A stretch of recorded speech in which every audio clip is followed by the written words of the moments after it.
बिस्मिल्लाहिर्रहमानिर्रहीम अस्सलामुअलैकुम वरहमतुल्लाहि वबरकातुहू। कैसे हैं आप सब? आई होप आप सब खैरियत से होंगे। It's me Jabeen and welcome to my channel Jeman life's. आज के अपने इस व्लॉग में मैं आप लोगों के साथ शेयर करूंगी कि हम कौन से मिकात पर रुके थे, वो मिकात मस्जिदुल हरम से कितने डिस्टेंस पर वाक़या था और उस मिकात में कौन कौन सी फैसिलिटीज़ मौजूद थी और कौन कौन सी शॉप्स अवेलेबल थी। तो चलते हैं मेन वीडियो की तरफ। इससे पहले अगर आप मेरे चैनल पे नए हैं तो ज़रूर मेरे चैनल को सब्सक्राइब कर दीजिएगा और बेल का आइकन ज़रूर हिट कर दीजिएगा।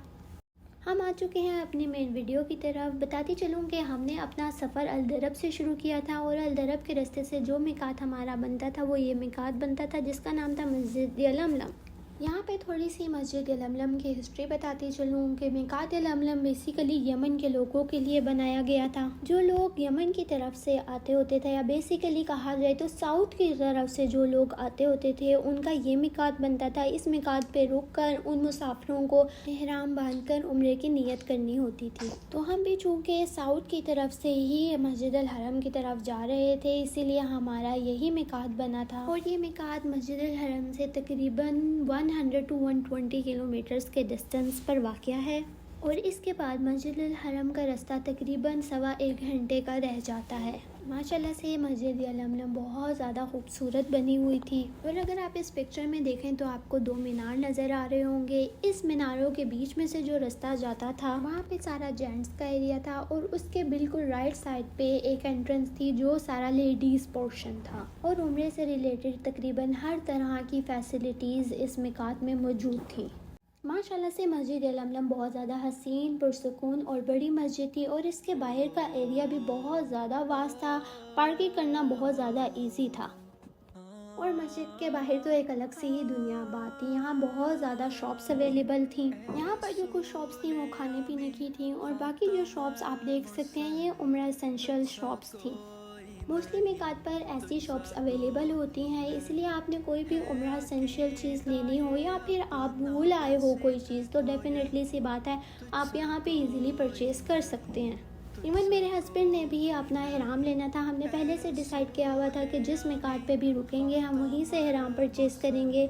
तो एहराम लेने के लिए हम एक शॉप के अंदर चले गए। इतना ज़्यादा टाइम हमारे पास नहीं था, इसीलिए जल्दी में सिर्फ एक ही शॉप पर गए और वहीं से हमने परचेजिंग कर ली। इसीलिए वीडियो भी सिर्फ एक ही शॉप की बना पाई हूँ। As you can see that एक ही शॉप पर हमें इतनी वैरायटीज़ मिल गई थी कि हमें किसी और शॉप पर जाना ही नहीं पड़ा था। और यकीन करें यहाँ पे इतनी ज़्यादा एसेंशियल चीज़ें थी कि यकीन माने 1-2 चीज़ें मैं खुद भी भूल गई थी तो हमने वो यहीं से बाय कर ली थी। एहराम बेल्ट, अबाया, स्लीपर, हर तरह की चीज़ यहाँ पर अवेलेबल थी जैसे कि आप वीडियो में देख सकते हैं।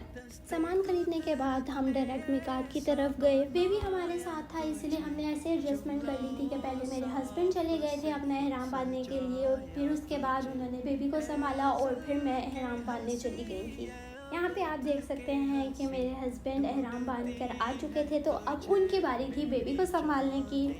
अपने हस्बैंड को बेबी हैंड ओवर करने के बाद मैं जल्दी से अंदर गई, गुस्ल किया, एहराम बांधा और उम्रे की नियत की। क्योंकि अभी हमारे बस में निकलने में थोड़ा सा टाइम रह गया था तो मैंने सोचा जल्दी से लेडीज़ पोर्शन आपको विजिट करवा दूँ और ऊपर मस्जिद में जाके नवाफिल भी अदा कर लूँ। तो जी लेडीज़ एरिया था। लेडीज़ यहाँ से अपने एंट्रेंस लेती थी। लेफ़्ट साइड पर अगर आप देखें तो यहाँ पर आपको एक वॉशरूम नज़र आएगा। ये वॉशरूम चूँकि फ्रंट साइड पर अवेलेबल था इसलिए इधर क्राउड बहुत ज़्यादा था। आगे की तरफ अगर आप जाएँ तो राइट साइड पे भी आपको एक गली नज़र आएगी। इधर भी एक वॉशरूम था जिसमें पहले की निस्बत रश थोड़ा कम था। आगे की तरफ जाएं तो मेन एरिया बेसिकली यहीं से शुरू होता है। यहाँ पे आप देखेंगे माशाल्लाह बहुत ज़्यादा पुरसुकून वाला एरिया था ये।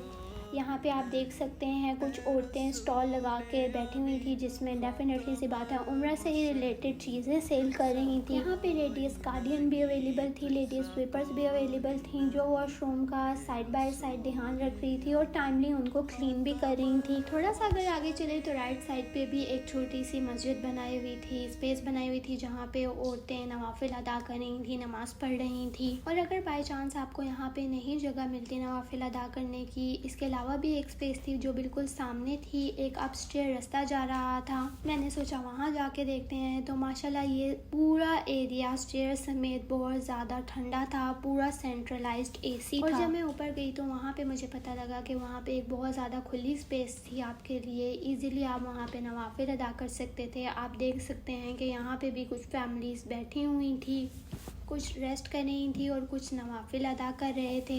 मैंने भी यहाँ पे नवाफिल अदा किए और इसके कुछ देर बाद ही हमने इस मिकात को छोड़ा और अपने आगे का सफ़र का आगाज़ किया। तो जी ये था मेरा आज का vlog related to Miqat Yalamlam. Next video में मैं आप लोगों के साथ शेयर करूँगी कि रवाहिल और रहमा जो हमारा कारवान था जिसके थ्रू हम मक्का मुकरमा गए थे, उन्होंने मक्का में हमें कौन सा होटल दिया था और उस होटल का फीडबैक मैं आप लोगों को लाजमी दूँगी।